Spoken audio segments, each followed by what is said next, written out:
How did this happen? Yeah. If you thought that Minecraft's items were safe from my wrath, it's time to think again. I wanted something new to break, and boy did I find it. So let's quickly set the stage. Every single item in Minecraft has some limitation for how many of that item that you can stack together.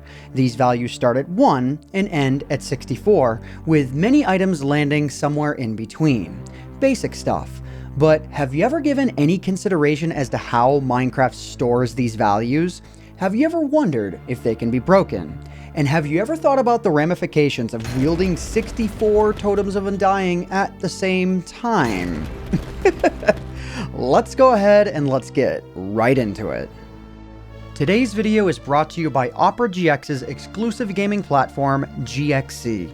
Now, yes, this is an ad, but I honestly really enjoyed playing BlastNet on GXC as it reminds me of Geometry Wars, and I just really enjoy fast-paced high-strategy games like this. This one session lasted well over an hour, and I scored over 79 million points in a single game. But in much the same way that I break Minecraft, I don't think I was supposed to get 74 million on one single hit, even if it was during a really high combo. What can I say? I break things for a living, so we'll call it 5 million legit. Think you can beat that score? Well then, give it a try. I also really dig GXC's challenges system because I've got a speedrunner's mindset. If you win the challenge of the week, you'll walk away with a gift card in hand. Play games with thousands of users, check out the most popular games, and even create your own games. Access to GXC is completely free, but you can only get all of these features by using Opera GX, the world's first browser for gamers, also available for free. Check them out via the link in the description down below.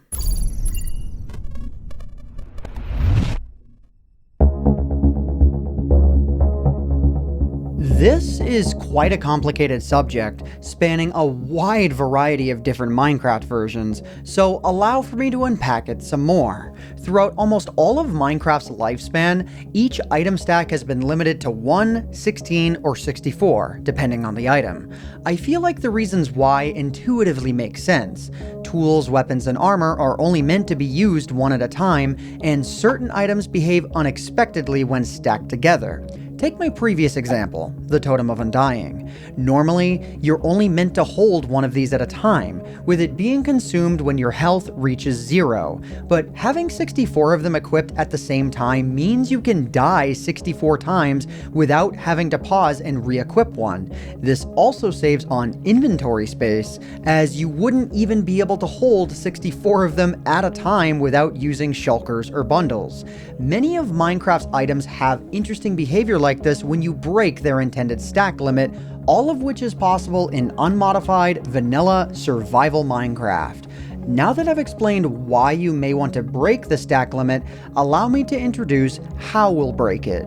First by overstacking, and then by understacking. Overstacking items in Minecraft means to cause that item stack to go above its intended limit, oftentimes allowing for it to go above 64 as well. Right now, I'm in Minecraft 1.12 doing a glitch that allows for me to convert the stack of items I have within the crafting UI into the item that I'm dropping and picking back up. Once the glitch itself occurs, the two item totals combine, and the amount of items I get completely ignores whatever that item's intended stack limit is. Depending on the version that you're playing on, when things are stacked beyond their intended limit, you have to be careful, or really careful, as to how you move these items around your inventory. With this 1.12 instance, I can use the 1 through 9 keys on my keyboard to shuffle all the items around my hotbar and inventory, but only if the stack size is 64 or lower. Stack sizes above 64 break apart if I attempt to move them out of my hotbar or offhand slot.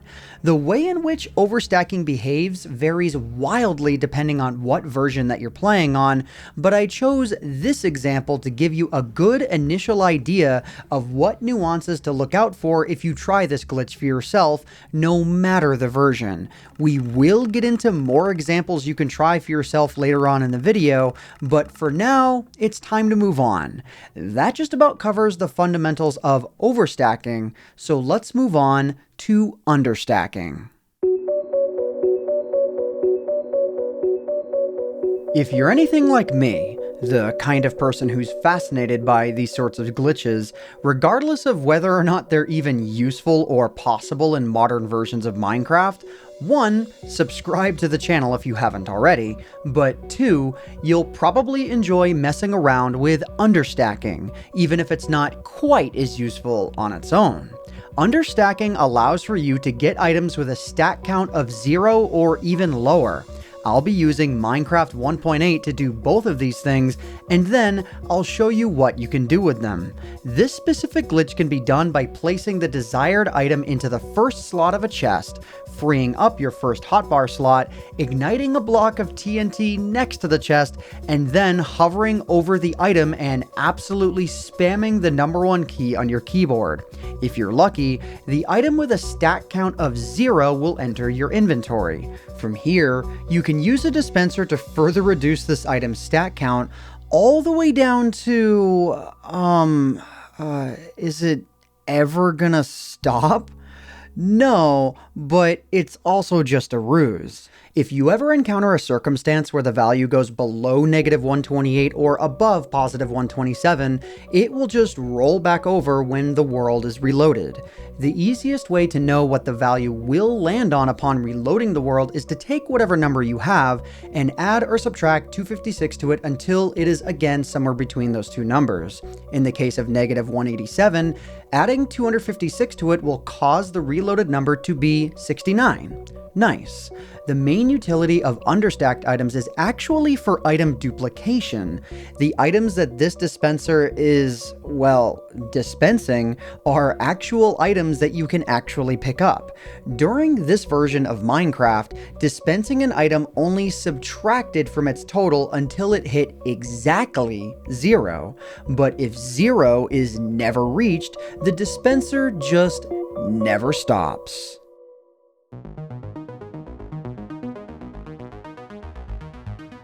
Now that we know how to over and understack items in Minecraft, what else is there to do with it?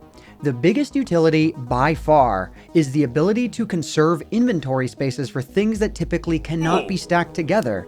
That on its own is huge, especially when you stack items that have a durability bar. The bar for that item goes down like normal, but when its durability drops to 0, the item count just falls by 1, and then the durability bar resets.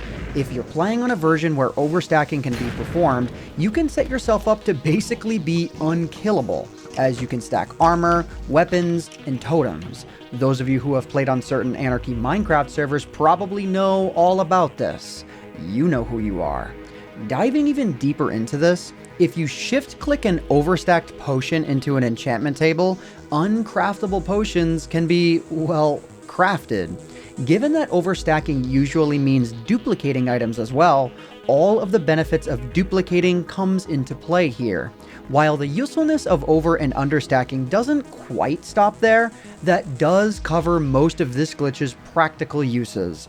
Throughout the years, there have existed plenty of ways to obtain overstacked items. In the first upload of Beta 1.3, every time you would die or start a new world, you would spawn with a debug inventory that included a stack of 63 beds. This is the same version beds were introduced in, so it's kind of fitting. During 1.6's development, saddles specifically crafted for horses were being tested and could stack up to 32. They were then removed 2 snapshots later, but if you loaded a world from those snapshots into 1.8, you would find that overstacked armor stands would take their place instead. Overall, There are over a dozen ways you can perform this glitch, and for that, and so much more, I'll send you off to the Minecraft Discontinued Features Wiki, where I got all of the information for this video. This website that I only just learned about is a godsend. It's still a work in progress, but I seriously applaud the community effort, and I know that this won't be the last time that I make a video covering information from this wiki. As far as this video is concerned, however, that just about does it for me for now. I hope you all enjoyed. Subscribe if you did. My name is AntVenom, and thanks for watching.